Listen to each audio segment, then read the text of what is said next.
They're back. They're back. I mean, they've always been back, but they're back in model form now. They aren't like those models were real. They were a product of their time. They were Gary Morley miniatures from like a long time ago. 90s, mid 90s, like 95, 96. Yeah. The last time we saw Chaos Dwarf Blood Bowl miniatures. Hey everybody, welcome to the GMG review. I'm here with my resident Blood Bowl expert, Mike.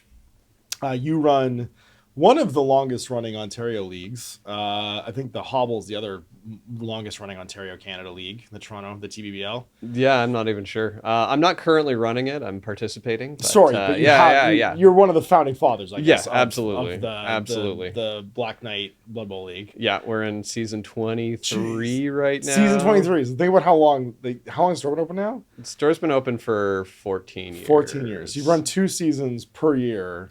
Yeah, on average for 14 years. Yeah. That's insane. It's pretty good. And there were pandemic years I was gonna say, where it wasn't going. You got like half a season going or something like that. Yeah, there was some rough times there. Although weirdly, Blood Bowl does seem like one of the games you could just play by Zoom. You know what I mean? Like it's one of the most easily played over like a teleconferencing miniature games I think probably out there. Yeah, well, and there's Fumble. Mm-hmm. Is, yeah. The very high res graphics version that you can play, but it's got every single tabletop rule in there. Yeah. So well, this is something I've been thinking about doing for a while, and this was a great suggestion on your part, is that having us do these Blood Bowl reviews, we play Blood Bowl very differently. I play Blood Bowl mostly by yelling and being excited when someone does something cool. You played League play, which means you have much better insight into like when a change happens in these like updates, because Blood Bowl's kind of like BattleTech. It doesn't change too much. You know what I mean? Like Go since basically this change between first and second, we've been going off the second edition core Jervis Johnson rule set now since like the mid 90s. Yeah. 30 something years. So like there's not going to be like massive tectonic shifts in how the game gets played, but there's some stuff here like stat-wise change and especially like the skill changes that you're picking up on that I'm not going to pick up on. So that's why I thought we'd do this in the future whenever our team comes out. We'll sit down and talk about it. We got the team cards in front of us. We got the stats. We got the pitch even because you made some observations about the pitch that's really interesting. And we'll go down and I will be the audience member here where you are. I'm kind of like inquiring. And you're going to tell me what the deal is with the Chaos Dwarf team historically, and then like what's changed and updated. So why don't we kick off with that? What kind of team was the Chaos Dwarf team, and where were they tier-wise? Because something people watching might not know is Blood Bowl teams typically have like a tier system of complexity to play, right? Like where like tier 1 teams are like they're core Blood Bowl. You know what I mean? They're easy to play. They're pretty forgiving. They do what they do. They have like a style that they play to. Tier 2 teams are a bit more challenging for like experienced players, and team 3 are like. Their tier 3 are like the insane teams. They're the teams that like they're like snotlings and halflings where it's like you want to have some fun. Yeah, if you win, you feel amazing. Yeah. You'll lose 2/3 of your games because you're playing that ridiculous team, and that's got to be okay. Yeah, exactly. Yeah, I love my snotlings. You're trying to thread spaghetti through the eye of like a needle, basically with these teams. Yeah. So where does the Chaos Dwarf team historically sit in that range? So Chaos Dwarfs have always been a tier 1 team. For tournament play, for league play, they have most of the strengths of the dwarf roster with just these incredibly hard to shift linemen that get in the way. Get the ball. Yeah. Yeah, but in this case, they're not the linemen. You've got hobgoblins that are they're a little bit squishier. So they've had this kind of interesting thing where you've got your dwarves who are this rock solid center, but then you have more interesting pieces than the dwarf team does. You've got hobgoblins who are lighter and faster. You've got bull-centaurs who do they're faster again. Their movement 6, their strength 4. There's nothing strength 4, which is crazy on the for a dwarf dwarf roster, team, right? Yeah. Like you have basically a player that is fast, which for dwarves is not a thing. And move 6, which is downright average. Yeah. Which is really good on a dwarf team, is being average. And so they have. It's basically like I want to play dwarves, but I also want the game to feel a little bit more interesting. Right. I want to be able to do different plays than just cage, grind forward, score the ball. Exactly. But there are trade-offs. Your linemen are definitely weaker. Yep. You don't have an equivalent to a thrower who kind of has that passing skill access. So you're handing off mostly if you're doing it. Yeah, exactly. And even the dwarves are typically passing off, but they can get leader for a cheap reroll. They can get some of these passing, like the skill tree for passing has some interesting team support options. Right. And this roster doesn't get access to that tree at all. So But they get monsters, they get monsters. They get a what you call it, a Minotaur, and they get the bull-centaurs. And the Minotaur is cheaper than the dwarves have got their big Doom roll, Death Roller. Death Roller. Which they get one of those, and it gets kicked off usually when it comes on. Exactly. Costs more than a Minotaur and gets to be on one drive. Gets one drive, period. So, yeah. Death Roller's not super popular in tournament play. It is not. It is not. Sometimes it's a little fun to play with, just for kicks and fouls. But so historically, they've been a very solid team. Like I said, always tier 1. Always good. My current league, my division has got 2 Chaos Dwarf players who are using the old rules because these aren't out yet. Right. Which I get to play with my baby vampires game 1 and 2. Nice. So I'm not expecting to have any vampires by game 3. further in. Fair enough. It's gonna be... So it's interesting because they do parallel a lot with the Chaos team as well. Because the Chaos team is, you got 4 heavy hitters that are like really, really good, solid kind of all-around players except for moving 5. But your linemen are, again, like these sort of average to weaker armored humans, right, with the Beastmen. So it's funny because they're almost like they cross the Dwarf team with the Beastmen team because the bull-centaurs almost feel like Chaos Warriors. Yeah. They fight like they're kind of statted like Chaos Warriors with like an extra movement. And then you have your dwarves that are kind of like the core dwarf team. And then you have these hobgoblins that are a bit like weaker beastmen, right? They don't have any... Yeah. They have slightly slower movement, but they don't have any bonuses like horns. No, yeah, they're 6. They're 6 across. Yeah. So they're the exact same as the vampire thralls. Right. The...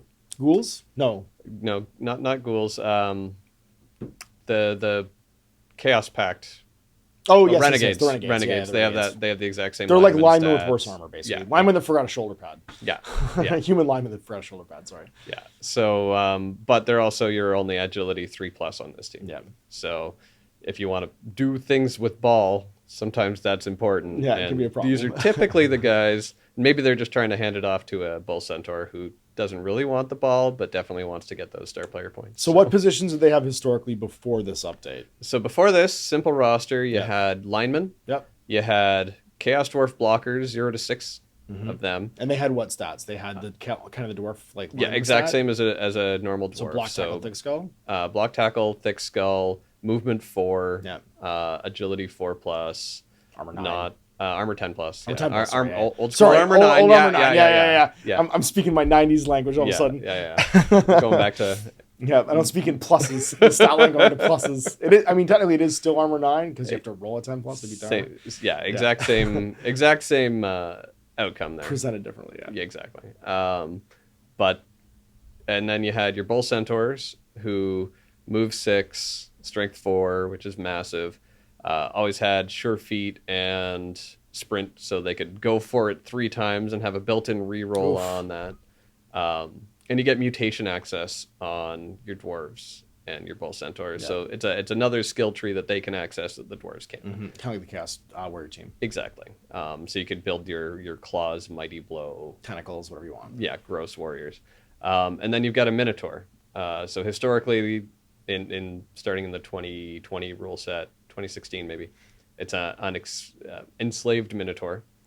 And it got angry like a rat ogre. Right, so you can knock somebody down next to it to quell whatever its like rampage was. Yeah, exactly. It would take it out on a teammate. Yeah. In my case, always killed the teammate. But then it would go do the thing you told it to do. Yeah, so you had a bit of like built-in failsafe of like you wouldn't just stand there and lose your tackle zone and not do anything for a turn. Yeah, and that was the difference between the Chaos Dwarf Minotaur and a Chaos Team Minotaur. Was the different nega trait there. So now they've come out and. As they did new team box. Let's show off the new team box. Let's show off the new team box. Hey, look at this. And it's a big model count. It's a 14 model team box. 14, which is nice. Same as they did with the vampires, the undead, necro. And same as they did with the vampires, they were like, okay, well, let's take the core of this team and diversify it a little bit. Right. Make it a little bit more interesting. So one of the things to make the team more interesting to play against is that they took tackle off the starting players. I think that's going to be contentious. I think it's going to be because in League it makes them a more interesting team to play with. Sure. Stripping dodge, because it's still strip dodge, right? Yeah, it's still just, you don't get to use dodge. Euro, yeah. So Amazon players which is when they rejoice. block and also when they move through tackle zones. Like that's a double, it's an offensive and defensive buff, right? Yeah. It's both of those, and it's like, hey, Amazons, now you're just bad humans. Yeah. right? Yeah, dwarf teams against Amazons was a nightmare for Amazons. Absolute nightmare. Goblins and like any of the all the stunty small guy teams. teams. Yeah. So outside of dwarves, typically you'll pick a couple of players on your team to give tackle, depending on how many stunties and dodge pieces you're expecting to face in your league.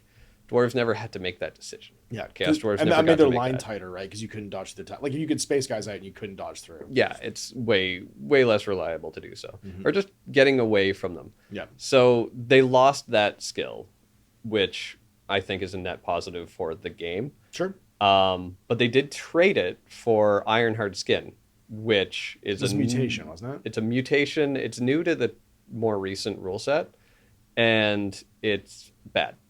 It's a strictly terrible skill. It just canceled Claw. That's all it did. Yeah, that's it. Canceled one other skill in the game. One other skill on one position, and it was terrible because it's a mutation that not a lot of people even have access to. Right.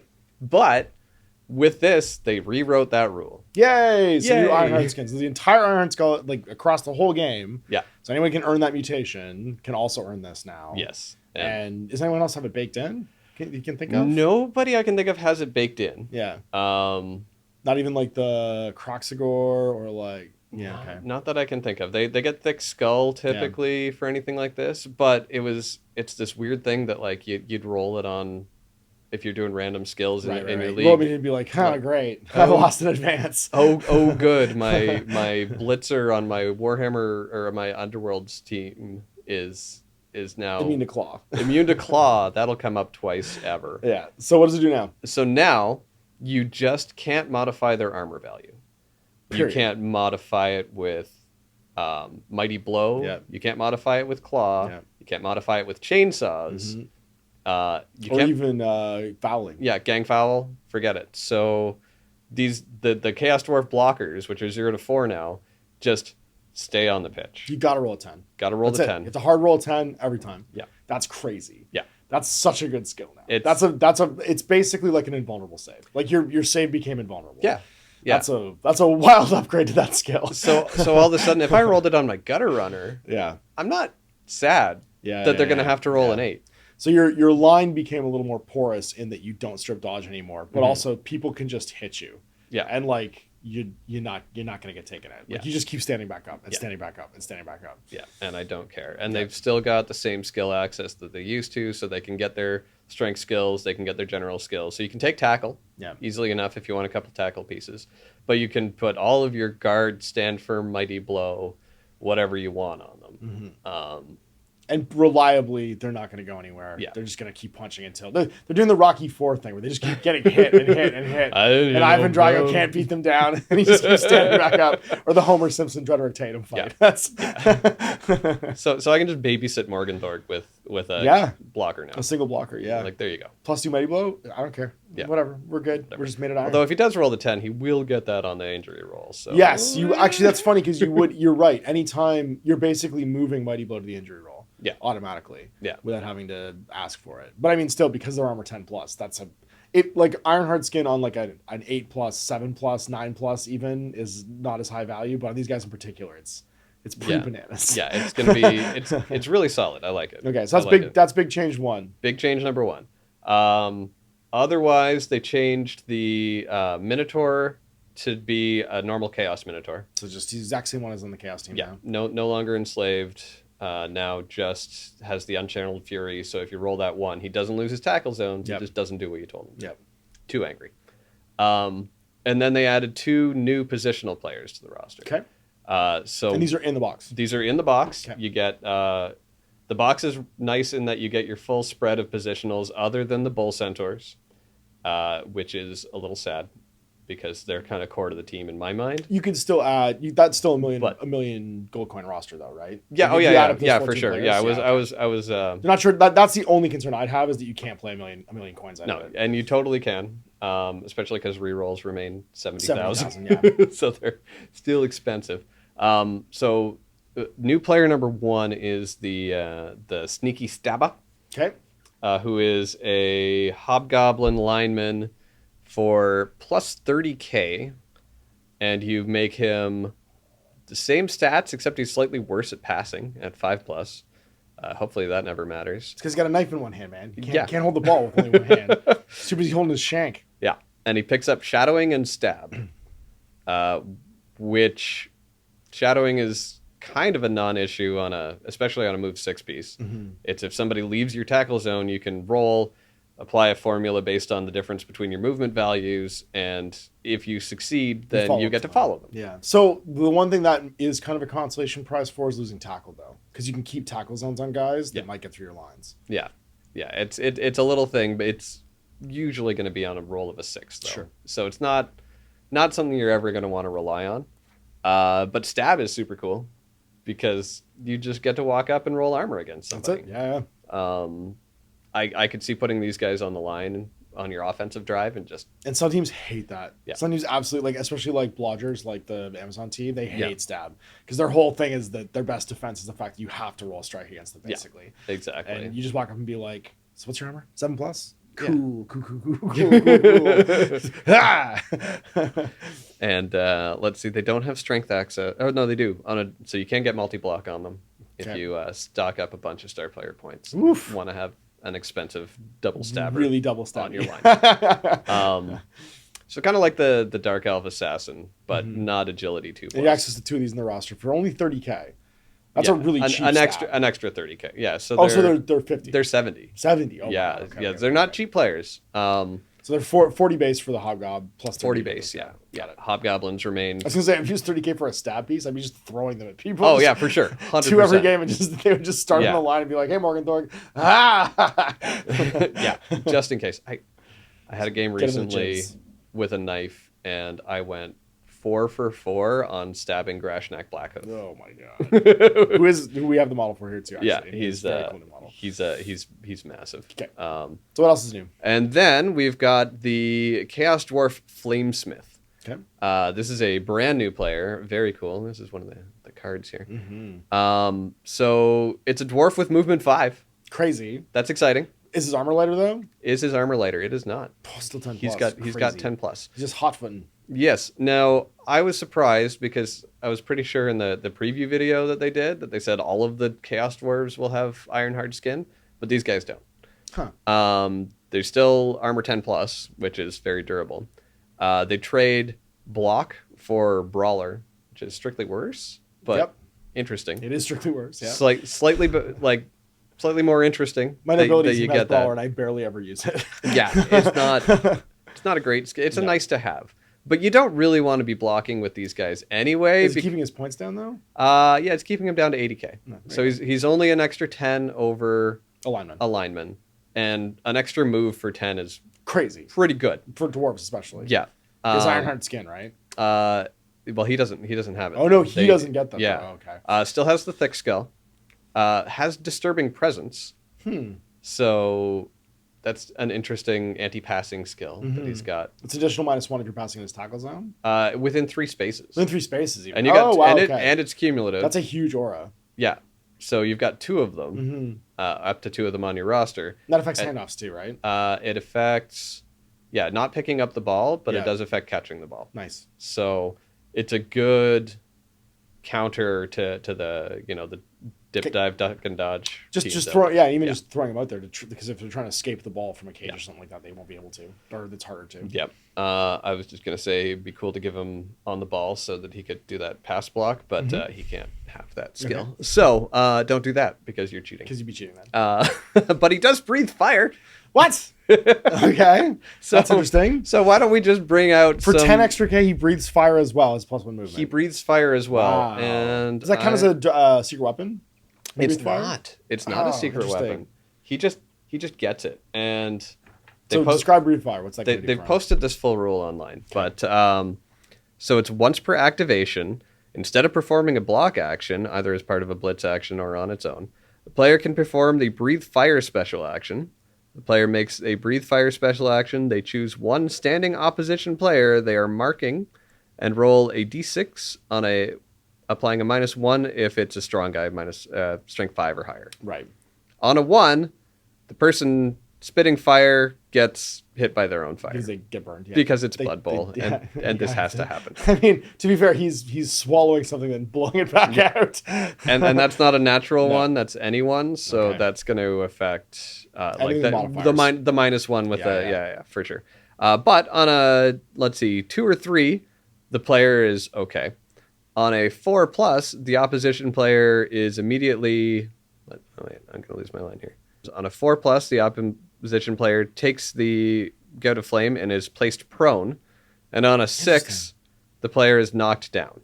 Interesting. So basically it's like a block. There's no opposing roll, though. Yeah. And it's just a 4+, something bad happens to that at guy. least you not place them prone. So and there's at no... worst... And it's not natural 6, though. So if it is a strength 5 or guy higher, the best you can do is knock him down. Then you wouldn't be able to... Or sorry, the best you can do is knock him prone. Yeah. You wouldn't be able to knock him down. Yeah. Interesting. Yeah. And the difference being armor roll. And this basically takes your dwarf count to 8. So from 0 to 6 No, because you went from 0 to 6 blockers to 0 to 4 blockers so and 0 to 2. Oh, okay. So they ate that up. Got it. Yeah. So they changed that up a little bit. You can only have 4 blockers, which makes it more like the Chaos team where you can have 4 Chaos Warriors. Yeah, 1 for each god. No, he's playing as 1 for each god. Yeah. That's good. The 4 horsemen. I like it.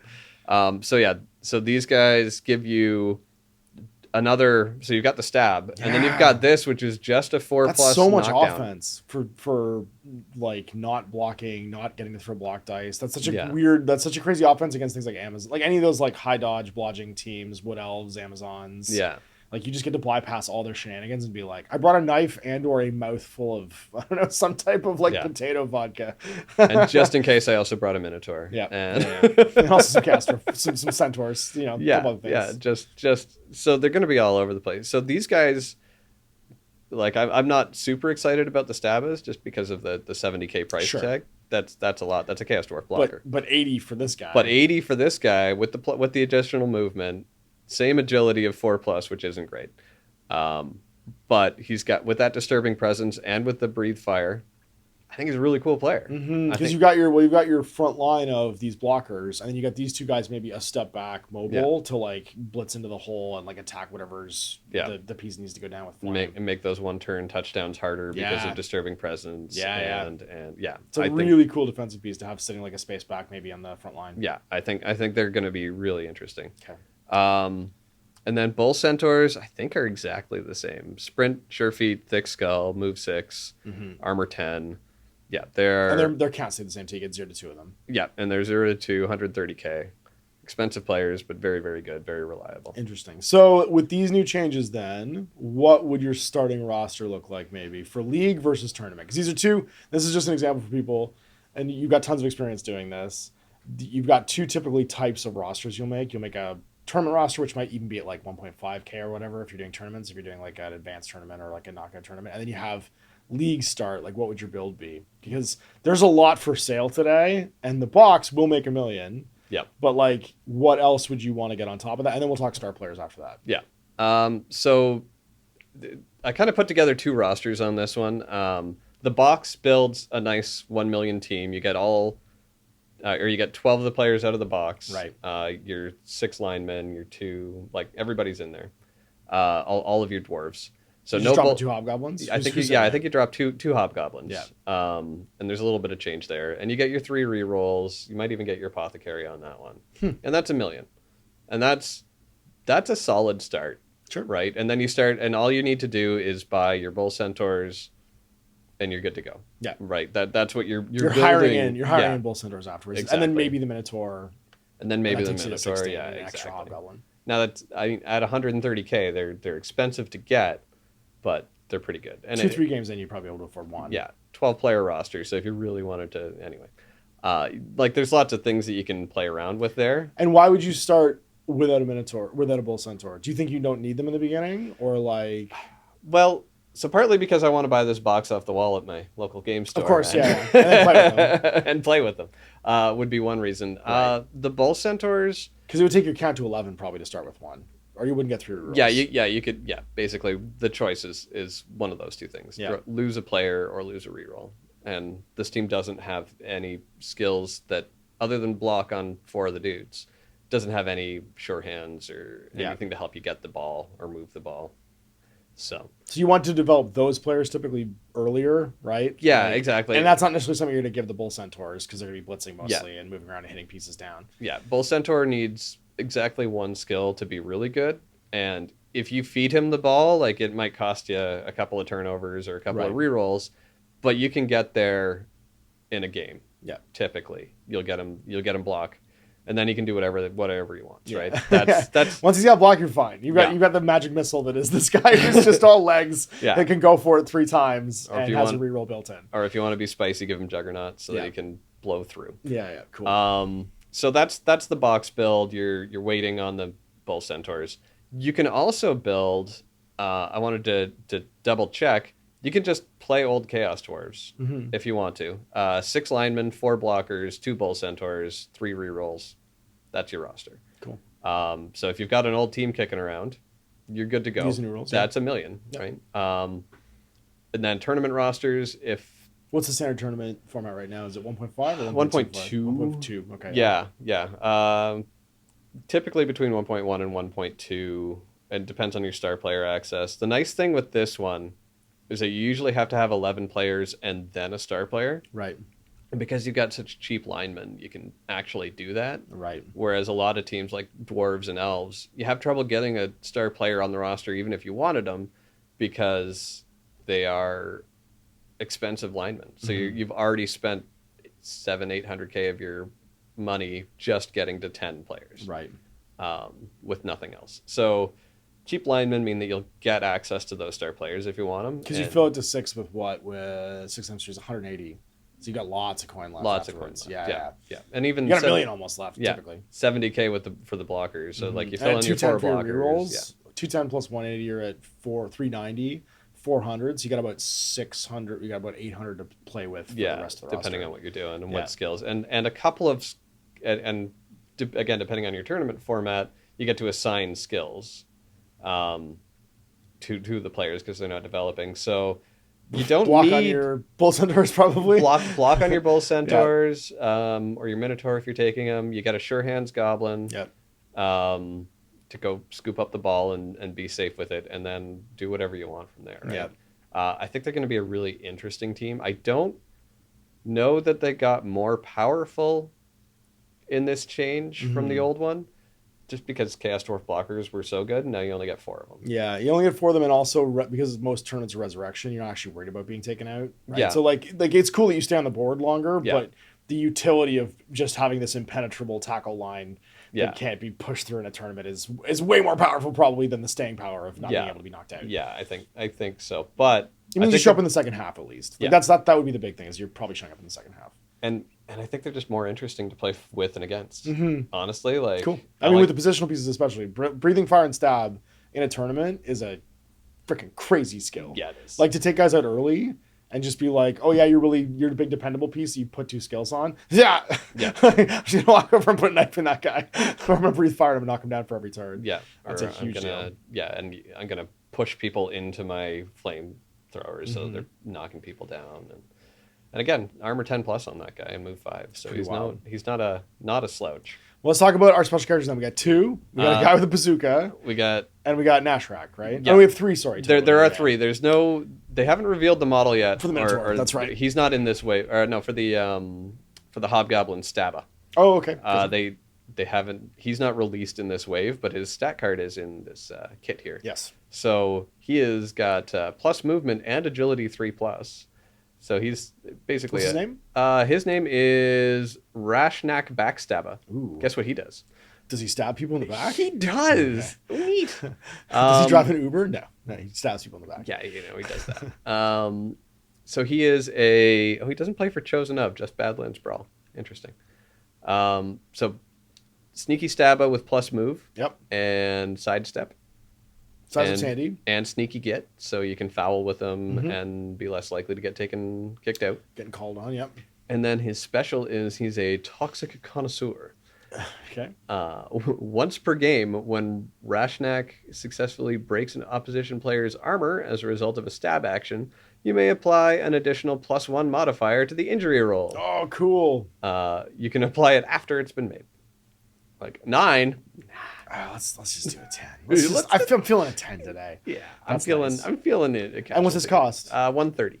That's not a bad tournament option. No. Having like a super stabber with already having 2 other stabs in your roster. Yeah. That's so much stab. Or if you've got the 60K, just upgrading a stabba to this guy isn't a bad call for the extra move for that connoisseur for the sidestep on there.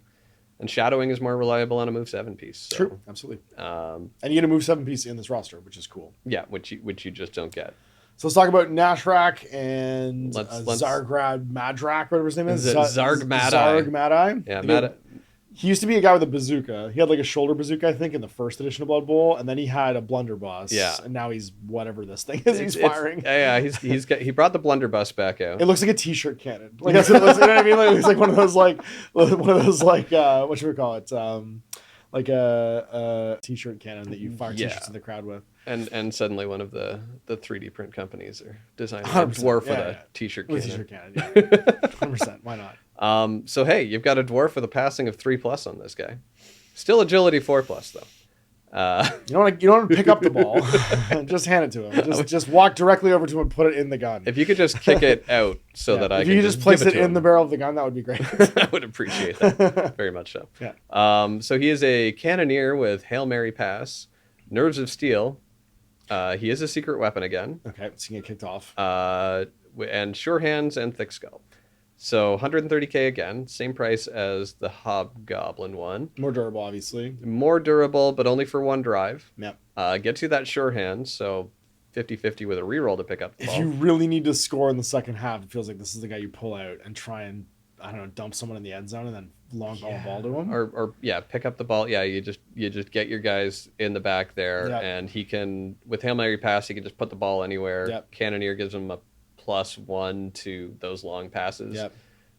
Because Hail Mary pass still uses the modifiers, unfortunately. He can play for favorite of teams. So there's Barrack Fireblast is the good guy version of this one. But he's got a special rule called Then I Started Blasting. He's Hank. Or he's Frank Reynolds. Incredible. Okay. I love it. So anyway, I started blasting. Yeah, so once per half he can... This is Danny DeVito as a Chaos Dwarf, just so everybody's clear. It is. It is. Basically, once per half, he can shoot that bazooka at the blunderbuss at somebody else instead. Amazing. Within 3 spaces. And on a 3+, they are hit, and you make an unmodified armor roll and subsequent injury roll. On a 2, the opposing coach gets to select a player from either team, but not Zarg, witithin 3 spaces of the original target, and they get hit instead. Yep. And on 1, Zarg has hit himself. Yeah, the gun explodes. Yeah. And that's once per half. So in theory, if you successfully argued the call or bribed him back into the game, you'd get to use it a second twice. time. Yeah. He's pretty cute for 130. That's not too bad. He's a weird long odds play. Like that's the thing though, is like he's all gimmick. You know what I mean? Like you're spending 130k on all gimmick. I feel like in like if we're to tier these 3-star players in reliability, he's at the bottom. This stab is in the middle, and then the guy we're about to talk about is the one that's probably the reliable one, because this guy's all killer, no filler. Yeah, this is Hathark the Unstoppable. He's a classic miniature too. This is one of the original star players for the Chaos Dwarfs in the 90s. And he's been gone for quite some time, I think. He's back. So exciting to see him back. Exciting to see another strength 6 piece. Wild. He's a strength 6-star player. What's his skill roster? Gets to go toe-to-toe with Morg there. So yeah, strength 6, passing 6+, yay. This guy doesn't. He has one job. If this guy's the ball, you've made a mistake. things have gone wrong. There's been a touchback or there's been a mistake. So his skills are block, break, tackle, defensive, juggernaut, loner 4+, sprint, sure feet, and thick skull. So he is a strength 6 bull centaur, plus he's already got that critical block skill. Plus he's got break tackle with, which combined with strength 6 means that he can dodge once on a 2+. Every turn, which is very It's not really a touch. He's just Kool-Aid Manning. He's waiting for whatever's in front of him. Oh, yeah. Straight arm. That's right, yeah. Defensive is super cool because it takes away guard from the opposing team. So now he's a strength 6 who your opponent doesn't get to use guard against. And guard cancels...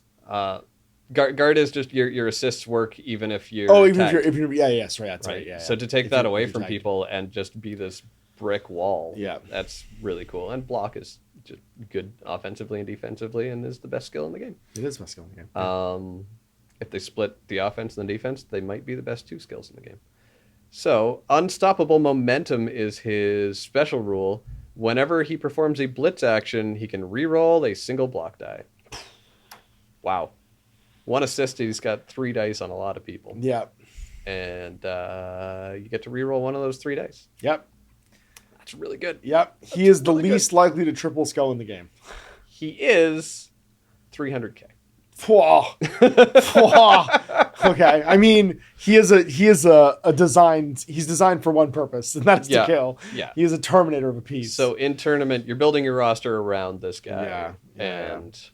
And he sits at the top, but there's a reason. Like he Yeah.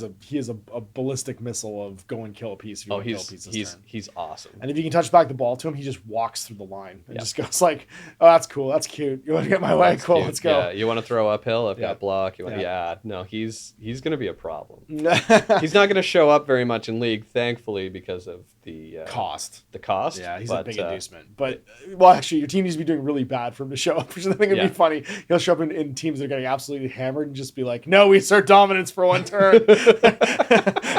and then he just wanders off and the team goes back to being scrubs. And the model is amazing. Yeah, I can't wait to model. Yeah, I'm excited to get this on the pitch and have you paint them up. Like, this is going to be a real fun team to play against. This is going to be a lot of fun. I don't know what I'm going to do against Thug if he shows up.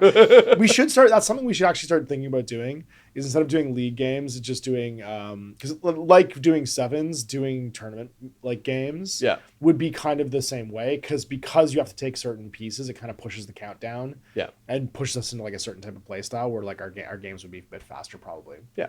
So this will be a fun one to get on the table. Yeah, I can't wait. And yeah, I'm excited for you to get them painted up and to show them off actually in some gameplay videos because the new recording format we're using too is going to be really good for Blood Bowl. The top-down camera, and that'll be nice. The like 3 other multi-cam shots I think is going to make it'll feel like you're in a stadium, which should be good. You know what I mean? With the multi-cam stadium shooting. So I'm excited. So thanks for doing this with me, and thanks for everybody for watching. We'll see you for more Blood Bowl in the future, and of course GMG reviews. Tom Ash.